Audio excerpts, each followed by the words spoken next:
बेखौनो आं खावलायदों।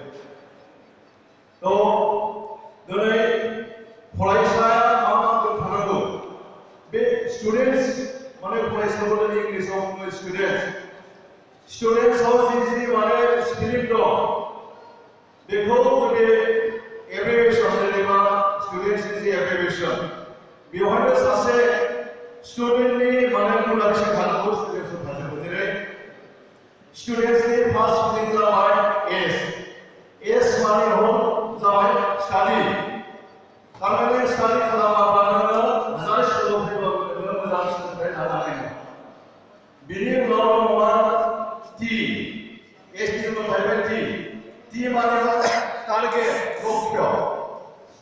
बिनि उनाव दङ इउनिटिया जाहैबाय नोङो दिनै कलेजाव फैदों बिभिन्न माने फरायसा फरायसुलिफोरजों गुबुन गुबुन जायगानिफ्राय दावगा फैनाय जायफोर स्टुडेन्टसफोर बेजों खौसेथि थानांगोन फोरोंगिरिजों माने सोमोन्दो लानांगोन खौसे थानांगोन। बेनिखायनो इउनि माबाया जाहैबाय इउनिटि। बिनि उनाव जाहैबाय डिया जाहैबाय डिलिजेन्ट जों परिश्रम खालामनांगोन। बिनि उनाव जाहैबाय इल'केशनिज्म बा एफिसियेन्सि जानांगोन। बिनि उनाव जाहैबाय एमआ जाबाय नेचार। बिनि उनाव जाहैबाय टिया जाबाय ट्रिट टु फल। दिनै फोरोंगिरिया मा फोरोंदों बिनि फर्मुलाफोरखौ माबे माने गुगोल ट्रिकनि गेजेरजों लाखिनो हायो बेखिनि गुना थायोब्ला कुनुदिन बे सासे फरायसाया बेकार जाहैनायनि कुनु ओंथि थाया बे मोजां सासे स्टुडेन्ट जाहैगोन।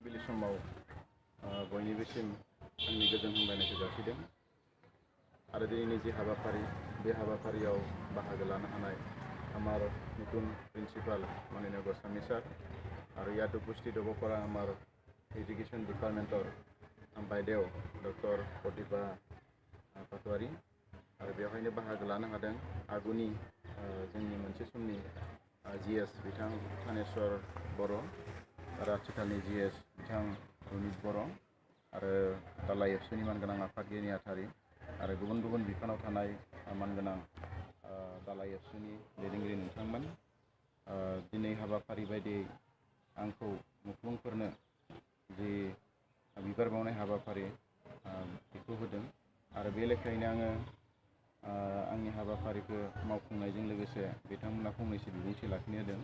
बे समाव आं गोबां बिबुंथि लाखिनो सानाखै।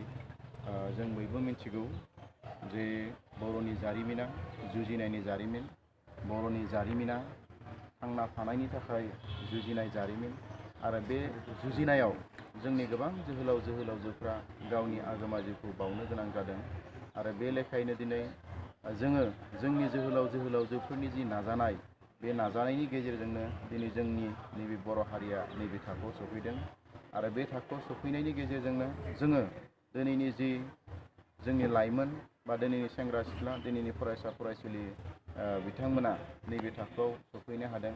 जों जा परिबेस मोनदों मुख्लुंफ्रा गावसोरखौ बावसोमनायनि गेजेरजों जोंनो जाबायदि जोंनो खामानि मावनायनि थुलुंगा होदों बे थुलुंगा होनाया जोंनि थाखाय अराय गोसोखांजाथाव आरो बे समाव जोङो बिथांमोनखौ सिबिनांगोन बे समाव बिथांमोनखौ मान होनांगोन बिथांमोनखौ जों गोसोखांनांगोन आरो बे लेखायैनो दिनैनि हाबाफारिनि गेजेरजों मुख्लुंफोरखौ जि मान बावनाय हाबाफारि बे हाबाफारिखौ लानायखौ आं जोबोद गोजोनदों आरो आङो बे समाव गोलाव बाथ्रा बुंनो सानाखै जिहेतु हाबाफारि दङ बेखिनिखौनो बुंनानै